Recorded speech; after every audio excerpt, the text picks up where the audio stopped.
आपको क्या एक्सपोजर मिल सकता है मलेशिया में, वो डिस्कस करते हैं। प्लस आपकी कॉस्ट कितनी आएगी वो डिस्कस करते हैं। प्लस अगर तो आप 1 साल उधर पढ़ते हैं तो क्या आप यूके ऑस्ट्रेलिया जा सकते हैं, वो डिस्कस करते हैं।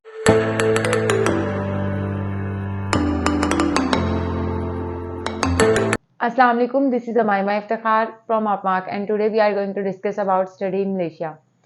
बहुत सारे स्टूडेंट्स ऐसे हैं जो कि यूके या ऑस्ट्रेलिया एलिजिबल नहीं होते या रिसेंटली उनका किसी भी रीज़न की वजह से रिफ्यूज़ल आ गया है और या तो वो जितनी वहाँ पे कॉस्ट आती है वो अफोर्ड नहीं कर पाते।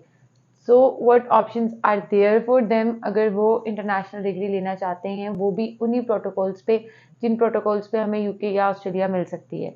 सो इस वीडियो में आज हम यही डिस्कस करते हैं, क्योंकि यूके ऑस्ट्रेलिया का नाम मैं इसलिए ले रही हूँ कि ये स्टूडेंट्स की काफ़ी डिज़ायर्ड डेस्टिनेशन है when it comes to studying abroad. बच्चे ऑलमोस्ट 80% 70 to 80% बच्चे जो है ना, वो इन दोनों डेस्टिनेशन में से ही किसी को कंसिडर करते हैं ज़्यादातर, वरना ऑब्वियसली बाकी डेस्टिनेशंस भी हैं जो कंसिडरेबल हैं और जो बच्चे कंसिडर भी करते हैं। बट इसलिए मैं इसका नाम ले रही हूँ, इसके साथ कंपेयर कर रही हूँ कि अगर तो बच्चा यूके ऑस्ट्रेलिया नहीं जा पा रहा फॉर एनी रीज़न, अब वो रीज़न्स क्या हैं वो डिस्कस करते हैं, उनको कैसे कॉप अप किया जा सकता है वो डिस्कस करते हैं। प्लस आपको क्या एक्सपोजर मिल सकता है मलेशिया में वो डिस्कस करते हैं। प्लस आपकी कॉस्ट कितनी आएगी वो डिस्कस करते हैं। प्लस अगर तो आप 1 साल उधर पढ़ते हैं तो क्या आप यूके ऑस्ट्रेलिया जा सकते हैं, वो डिस्कस करते हैं। सबसे पहले हम वैसे तो उसे एशिया का मलेशिया को एशिया का जो है वो कहा जाता है, यूरोप कहा जाता है, और बड़े ही ऐसे नॉन एकेडमिक रीजंस हैं जो यहाँ पे हम डिस्कस कर सकते हैं। बट मेरे ख्याल से ये आपकी डिसीजन मेकिंग में आते ही नहीं है, क्योंकि ये जो वीडियो है इसका पर्पस आपको बेसिकली ये बताना है कि क्या रीजंस हो सकते हैं या क्या आपको वहाँ पे आउटकम्स मिल सकते हैं। तो लेट्स गेट स्टार्टेड। हम कुछ एकेडमिक रीजंस को देख लेते हैं कि मलेशिया क्यों चूज करना चाहिए। सबसे पहले जैसे हमने सब इंट्रो में बात की कि आपकी जो ओवरऑल कॉस्ट है ना वो बहुत मिनिमल सी है, ठीक है। अब इसको थ्रू एग्जाम्पल से अगर हम देख लें या रियल टाइम बेसिस पे देख लें कैसे कम है। अच्छा, मलेशिया में आपको जो है ना मलेशियन रिंगिट 28,000 टू 35, अगर टॉप यूनिवर्सिटीज़ हैं उनके कैंपसेस में अगर आपने जाना है देन 45 के करीब करीब ना आपको यूनिवर्सिटीज़ मिल जाती हैं, ठीक है। अगर हम 28 को या 35 को कंसिडर करते हैं और यूनिवर्सिटी हमें 10 to 20 या 30% स्कॉलरशिप भी दे देती है, उसके बाद जो हमारी 1 साल की फीस रह जाती है ना, उसको अगर हम डॉलर्स में कन्वर्ट करते हैं तो अराउंड 5 to 7,000 वहाँ पे 5,000 to 7,000 डॉलर वहाँ पे एवरेज फीस है 1 साल की, ठीक है। अगर इसी को हम कंपेयर करें ऑस्ट्रेलिया, कनाडा, यूएस या यूके के साथ, तो ऑब्वियसली इतनी फी में आपको वहाँ पे कोई यूनिवर्सिटी नहीं मिलती, ठीक है। It is nearly impossible, although वहाँ पे काफ़ी ऐसे कॉलेजेस हैं जिनकी कम फी होती है। बट पाकिस्तान से जब आपने वहाँ पे जाना होता है, वहाँ पे स्पॉन्सरशिप आपको लेटर आता है, उसके बाद आपने जब वीज़ा अप्लाई करना होता है तो आपको यू आर नॉट श्योर कि आपको वीज़ा इशू भी होगा कि नहीं होगा। Although there are many colleges there जिनकी फीस से भी कम है, बट अगेन हमने यहाँ पे अपने सर्कमस्टांसेस देखने हैं और ये देखना है कि हम पाकिस्तान से अप्लाई कर रहे हैं, तो उस हिसाब से हम चीज़ों को जो एवेलुएट करें, तो कोई ऑप्शन नहीं है। अच्छा, फिर उसके बाद क्या उसे कहते हैं, कॉस्ट ऑफ लिविंग जो है वो भी as compare to these countries यहाँ पे आपकी बहुत कम है। जितनी ऑलमोस्ट पाकिस्तान में आपकी कॉस्ट ऑफ लिविंग है उतनी ही उधर आती है। अच्छा, अब यहाँ पे आपने जब पाकिस्तान से पे करनी है, ऑलमोस्ट पूरे साल की फी पाकिस्तान से आप पे कर देते हैं, ठीक है। अब आपने पूरे साल की फी पे कर दी और अब आपके लिविंग एक्सपेंस हैं जो आपके साथ साथ जो है वो स्पेंड होते हैं। उसके अलावा अब आपको फी देने की टेंशन नहीं है। और ऐसा नहीं है कि आप वहाँ पे किसी भी XYZ यूनिवर्सिटी में पढ़ रहे हैं, like it's just like you are getting into university and there is no standard of that university, not at all.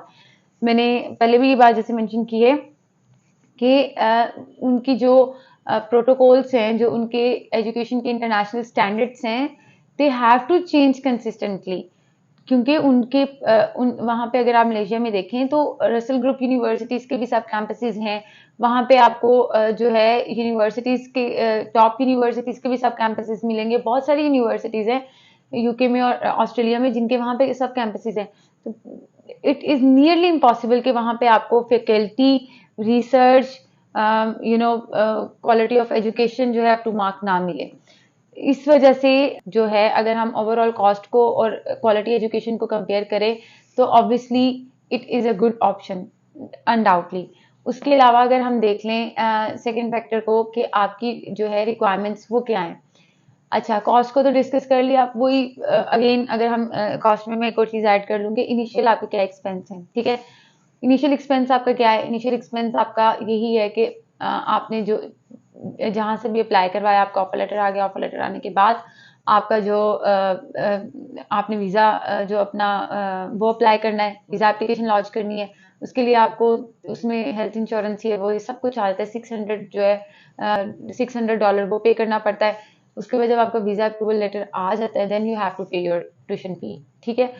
वो आपकी ऑलमोस्ट पूरे साल की यहीं से पे हो जाती है, ठीक है। और उसके अलावा अगर हम देखें, कॉस्ट, इनिशियल कॉस्ट भी देख ली, और उसको हमने कंपेयर भी कर लिया है उन कंट्रीज के साथ, जो कंट्रीज आपको लगता है कि बहुत ही डिजायरेबल है, ऑल्दो हैं, अनडाउटली हैं, ऐसा नहीं कि नहीं है।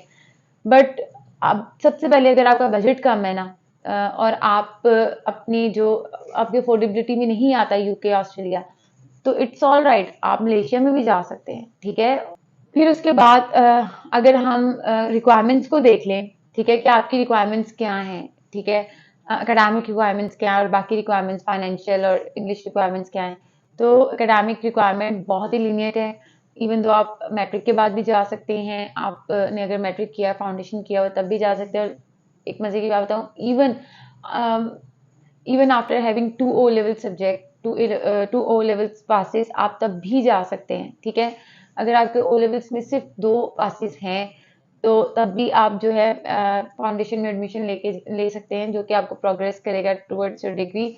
उसके अलावा English requirement university to university Malaysia में वेरी करती है। बहुत सारी यूनिवर्सिटीज़ हैं जो आपसे आइल्स रिक्वायर नहीं करती, but there are many universities as well जो कि आइल्स लेती हैं। Plus there is no requirement of GT, there is no requirement of bank statement mostly.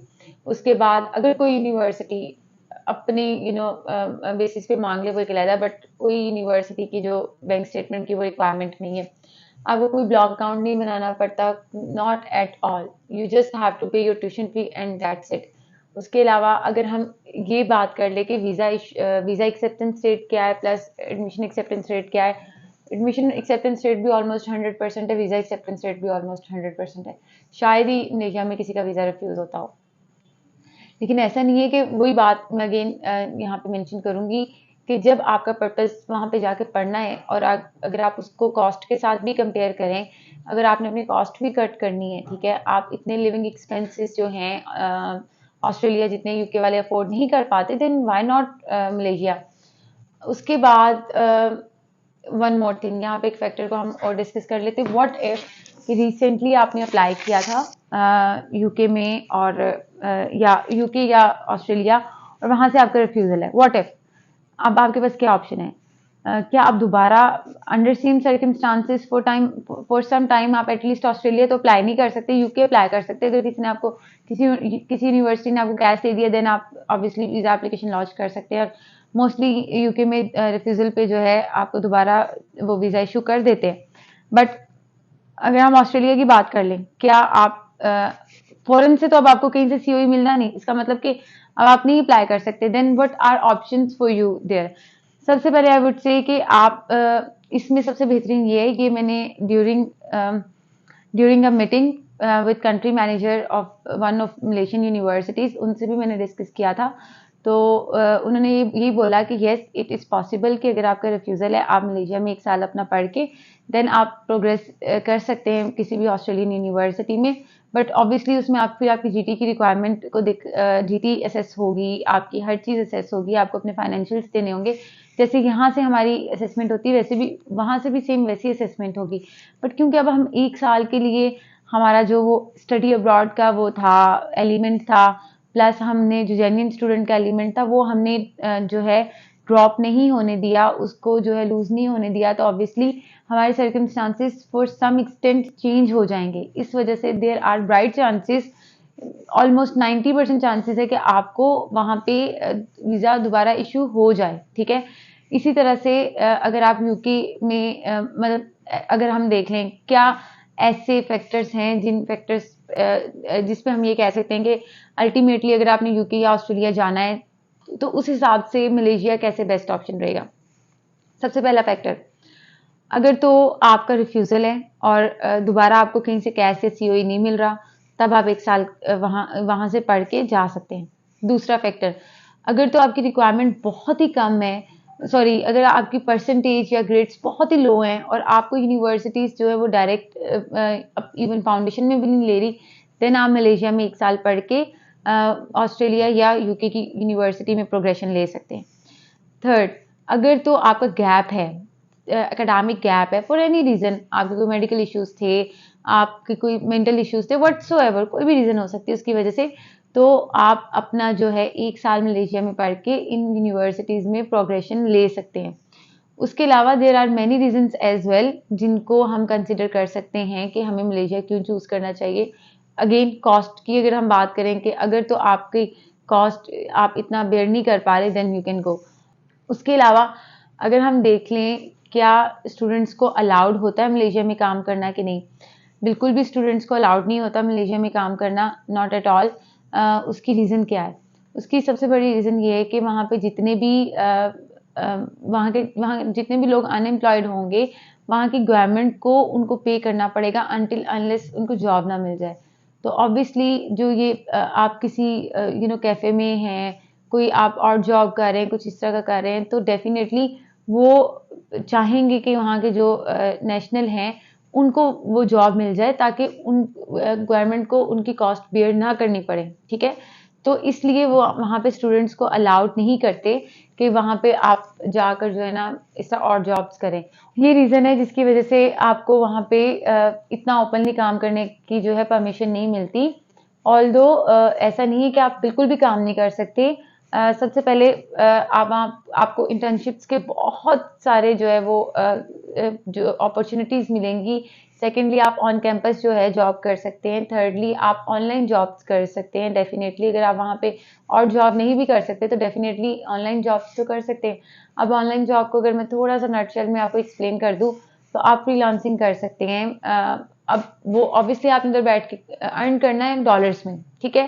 तो आप जब फ्रीलांसिंग करेंगे, जब आप अगर आपके पास कोई ऐसा ऑनलाइन स्किल है जिसको आप यूटिलाइज़ करके वहाँ पे ड्यूरिंग स्टडी आप अर्न करें, तो आई थिंक वो ज़्यादा बेहतर है एज़ कम्पेयर कि आप वहाँ पे जाके कोई भी और जॉब कर रहे हैं, ठीक है?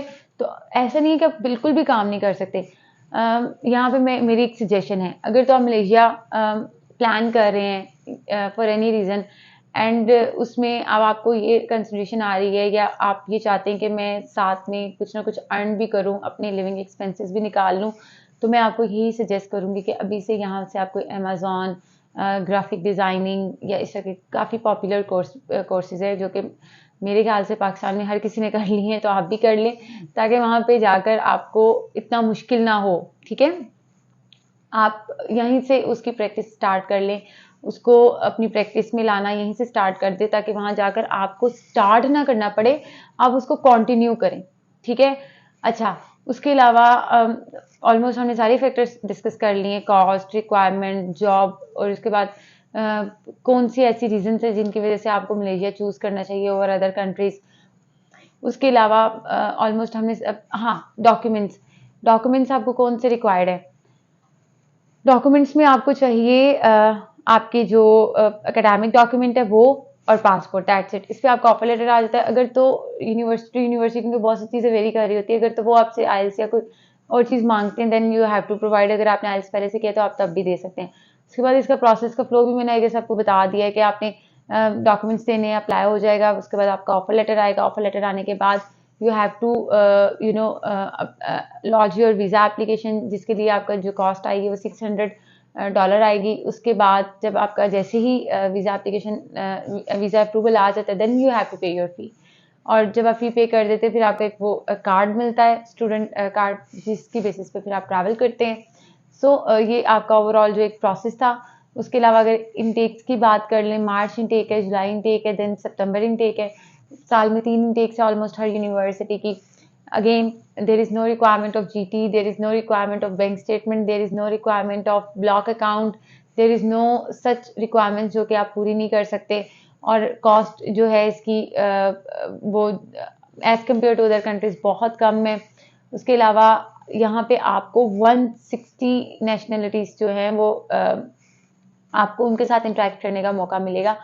एक्चुअल में डाइवर्स कल्चर है, जो कि अगर यूके या ऑस्ट्रेलिया के बच्चे हैं ना, वो अगर देखें, वो इंटरव्यू जब प्रिपेयर कर रहे होते हैं तो वहाँ पे मैंने हर तकरीबन बच्चे से इनकाउंटर करते हुए ये चीज़ ज़रूर एक्सपीरियंस किया है कि उनके पास और कोई पॉइंट हो ना हो, बस उनके पास यूके और बाकी सब जगह का ये पॉइंट ज़रूर है कि डाइवर्स कल्चर, ठीक है।